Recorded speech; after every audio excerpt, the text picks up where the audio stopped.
the Trump World painting was a painting that's now already, my goodness gracious, about 2 or 3 years old, which it's still very strong in my mind. It was a major statement that I made after a series of paintings that were based on New York City subway performers, and then finally Times Square and New York City, and the United States as expressed by Times Square as a metaphor. By that, what I mean is that the actual visual appearance of Times Square is really a metaphor for the United States. It's filled with enormous corporate promotional signs that are like one competing with the other. And a lot of them are animated. Now they move, they're full color, they're 25, 50 times life size. People go and from all over the world, and they get a dose of the United States, and they feel like they finally in the United States when they're in Times Square, which is a joke to New Yorkers because we hardly ever go to Times Square except if we have to pass through it. The character of Donald J. Trump appeared on the American scene, and he started running for president. And then some of the people in Times Square started dressing up with huge Trump heads because Trump, with his orange hair, who was a reality star at the time and not really a politician, was all of a sudden an incredibly interesting character in politics. And his campaigning was also taking place partially in Times Square. So I depicted, when I did Trump World, a picture of an Uncle Sam parading through Times Square, holding on to 3 enormous balloons, one of which Donald Trump's head is on. And his head dominates and exemplifies the subject matter of the rest of the painting, all the contradictions that are in the painting. You know, the corporate stuff especially is symbolic, and he is really representative of the corporate. He's also representative of something that was anti-subcorporate. You know, you know, so the whole thing kind of came together as a kind of a grand statement of American life at the time it was painted. Yeah, and so the painting on the left, now, which was actually the first one that I made. So they're actually being, you know, they'll probably be displayed in order, like and also their position in the triptych is in the order of how they were made. The first painting, I have a group of, let's see, 1, 2, 3, 4, 5 women. And 1, 2, 3, 4, 5 men. And one of the men is already dead, strangled to death in the background, and he's turned green. The painting is it takes place in Lower Manhattan, in Battery Park, and there's a view of New Jersey in the background with the Statue of Liberty, with all the lights. It's at night, and Battery Park City has also a real famous tourist attraction for tourists and tourists from the United States, tourists from abroad, and also since Battery Park City opened up, it's also a place where people who reside in Lower Manhattan use for recreational purposes. But it also has a lot of meaning because the Statue of Liberty is there. It's kind of the entrance to New York, so it has a historical meaning to it that's very wrapped up with, like as a metaphor for the United States. It's kind of the entry point for the whole country. In fact, and it was during Ellis Island days. Now, so this painting is really a kind of a metaphor for for actually what happened during the Metoo movement, which is that women started feeling their power. Actually, there are 6 men in this painting. There's a guy crying in the back. I didn't see him before. I forgot about him. So the women in this instance are actually kicking the shit out of the men and humiliating them, and the men are kind of getting punished for all the sins of mankind since the Greeks, basically. And the fact that they're dressed up as superheroes and the women are dressed up as desnudas, which is actually, that's the name that I was trying to search for before, is desnudas. The women are so basically, I've got the Times Square people, which actually, by the way, these people also hustled in Battery Park City. So, and they even had the same tables actually in Battery Park City as they have in Times Square. So it was almost like Times Square transposed into another part of New York. And so, and in this painting, I was kind of exaggerating the, you know, the, you know, showing it what it was, which is really a war of the sexes that's gone on also since probably the beginning of mankind. And there have been victories for both sides. If you consider, if you can think about it like as a war, there have been victories over the eons and over the time that that humanity has been conscious. And right now, it's kind of it's really the women's time in terms of getting the upper hand. So the painting depicts that, and it's meant to have some humor, I must say. In fact, these three paintings are seriously made, but they're also meant to have a lot of humor because we all have to live with each other. We all love each other dearly. We need each other. We have fathers, mothers, sisters, brothers, daughters, sons. I mean, we're all wrapped up together. We're all the human race, so we're together. So that even though we're battling each other for sometimes power or influence, all kinds of social reasons, inequities that are perceived, there's also something tragic about it, and there's also something humorous about it. And I try to depict both aspects of it, and the fact that we've talked about the Times Square painting helps people understand these particular paintings if they follow my work. Now, in this particular painting, I put a portrait of an old New York poet by the name of Marvin Cohen. And he's a man close to 90 already. And he's written many books and many books of poetry. And he's a well-known figure on the downtown poetry scene.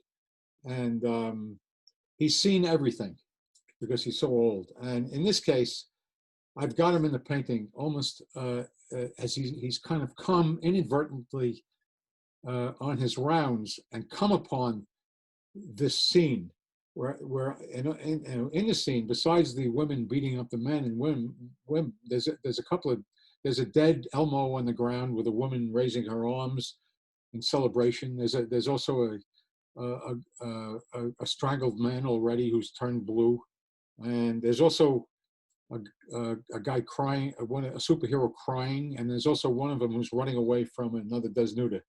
And then there's Marvin, and he's coming upon this, and he's saying, "What is going on here?" And it's almost like what it means is that he's an example of the older generation. He's in another generation older than I am, as a matter of fact, and he's kind of like bewildered by it all.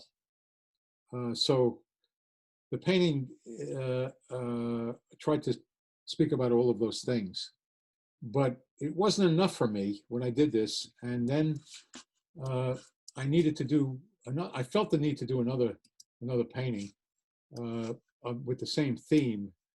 And I looked at Renaissance painting, and I was looking for battle scenes in Renaissance painting because I'm very interested in classical art.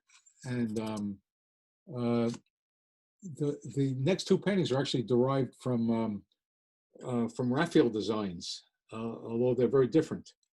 But both of them were designed for, we had Raphael drawings as structural guides, which is kind of, I'm wondering if people in Europe will pick up on it who see these. And I know that every American I've showed them to hasn't, because they're so unfamiliar with classical art. Now, in the second painting, the vertical one, it's a very classical scene. I've got like three heroic women, including one at the center, and she's whooping a guy with a pole, and he's on the ground, and he's looking up in fear at her, and she's about to deliver the final blow.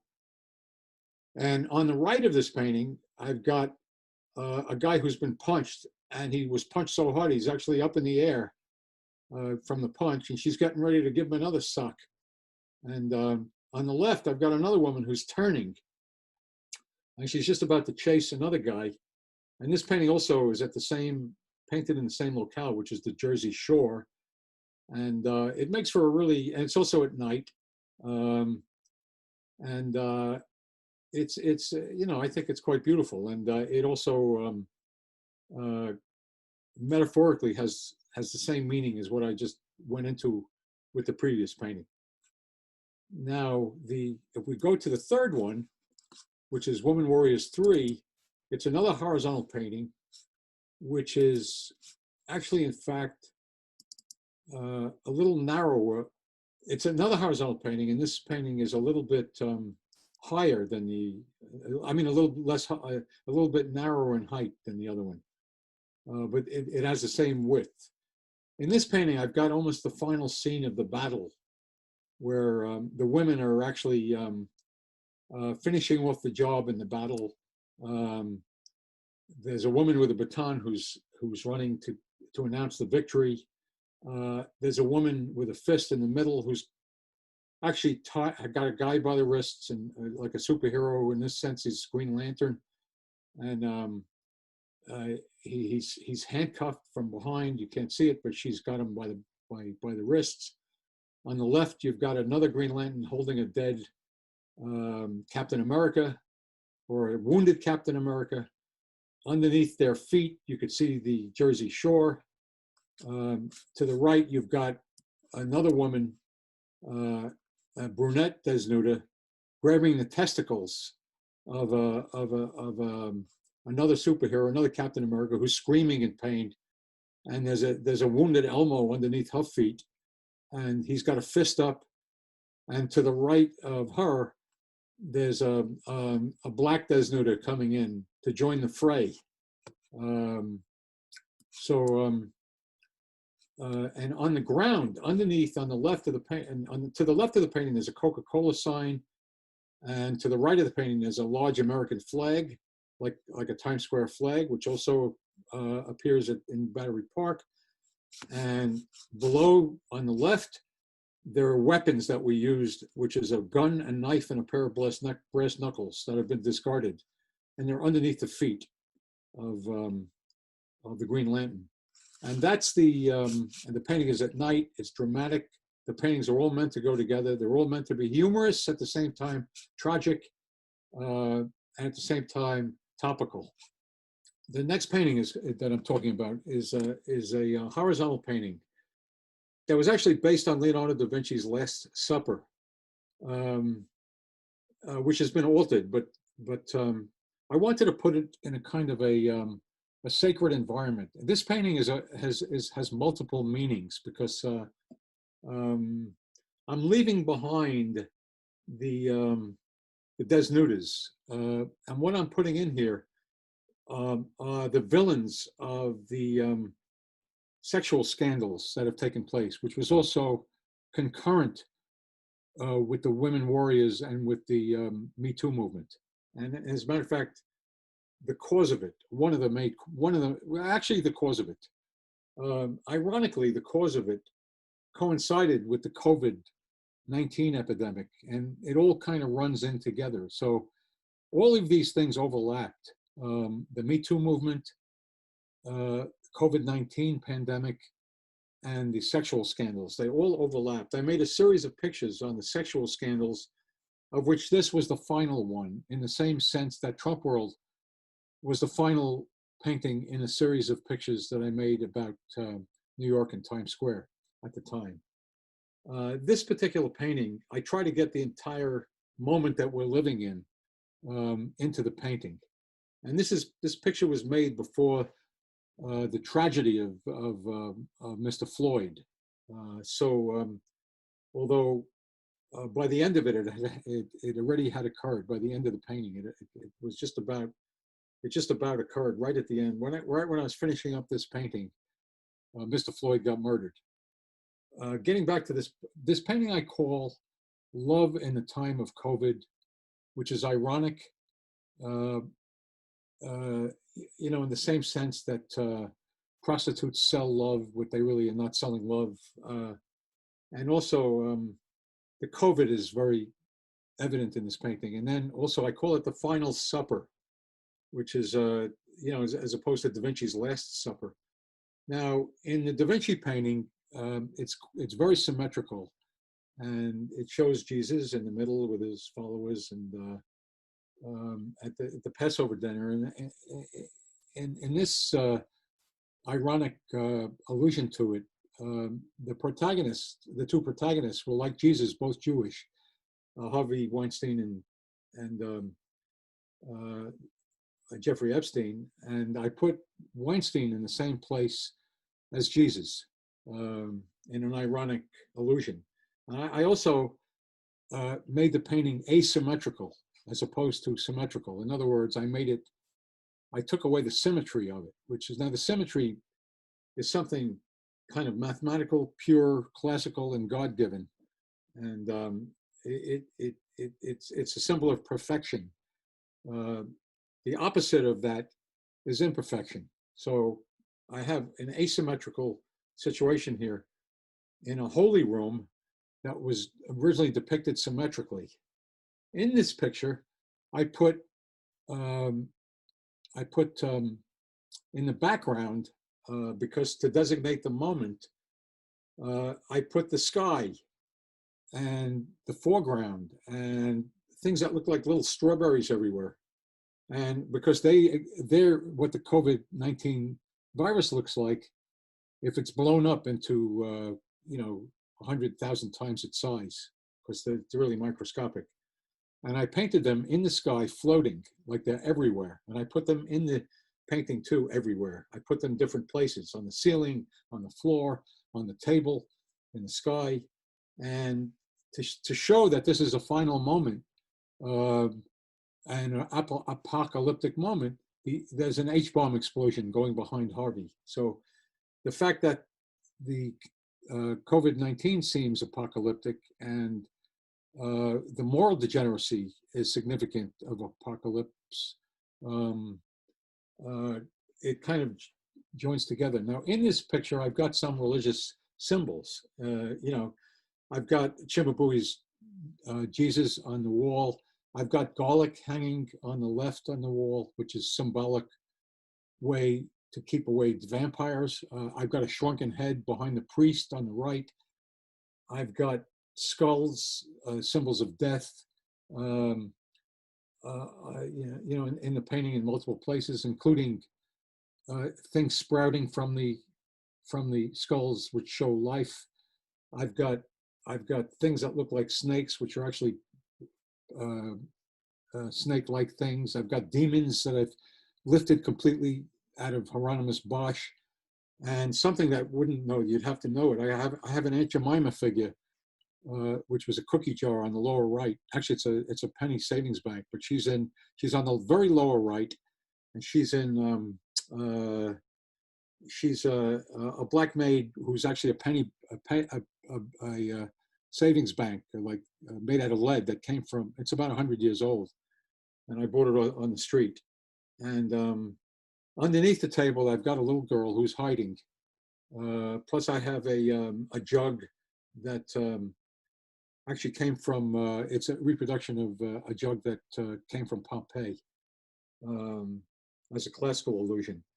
The characters in the painting, if you look at the painting from the observer's point of view, from the left to the right, I've got the men who were accused of sexual improprieties, some of whom were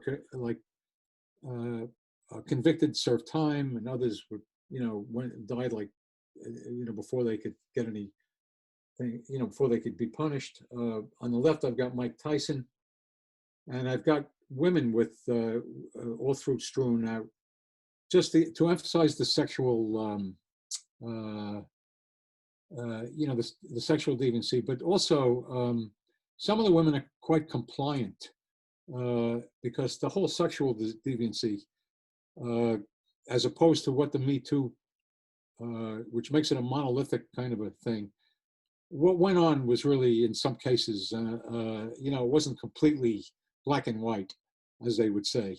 You know, especially in Mr. Weinstein's case, some of the women wanted jobs. They cooperated by giving sexual favors. They've been doing it since the beginning of time. Other women were victims.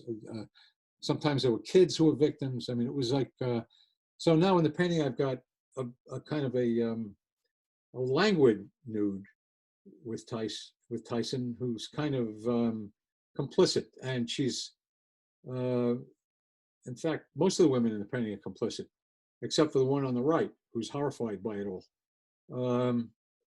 And she's also got a bottle of wine, and she's spelling, which is symbolic of sperm, and it's an old symbol. The bottle is a sexual symbolic of genitalia, and the wine was symbolic of sperm. I've got Tyson, and then behind the two of them, I've got a symbol of death, and between Tyson's feet, I've got a symbol of death. Sex and death are often conflated together, especially in the writings of Georges Bataille, the great French philosopher, who writes about it extensively. To the right of Tyson, I've got Michael Jackson. I've got a little boy, one of his little playmates, and I put a gold monkey in his hand, and the kid is actually playing with the monkey while Michael is holding him. And the gold monkey was actually lifted from Jeff Koons' sculpture of where he made Michael Jackson's pet monkey into a gold monkey, and so there's an allusion to art in that sense, and to kitsch also. Now moving over to going to the right, I've got an aging Bill Cosby who's reaching for the woman who's leaning over the table toward Harvey, and I've got a woman who's celebrating with him, and she's got a COVID mask on, as well as lifting a champagne glass. And above her, I've got two lovebirds making love on the rafters, and a COVID-19 above them. To the right of the woman, and then below Bill Cosby, I've got a rotten apple with a worm coming out of it, and a crucifix on the table. Yeah, it's done in a humorous way, you know, kind of a comment. And to the right of Bill, you got Harvey and another complacent female that, and then I got Harvey, and he's actually fingering a dildo, and there's a shadow on the cloth that shows he's masturbating underneath the tablecloth. And while he's also touching the girl and leaning over, and behind him is the H-bomb and the COVID sky. To the right of him is Jeffrey Epstein, who's reaching to and touching a young, very compliant female with an enormous skull of death behind her, and then a priest blessing them both. And the priest was there just for a, you know, an allusion to, you know, but I mean, the Catholic Church has been part of the whole sexual scandal also. So I couldn't very well leave them out. So I put them in there.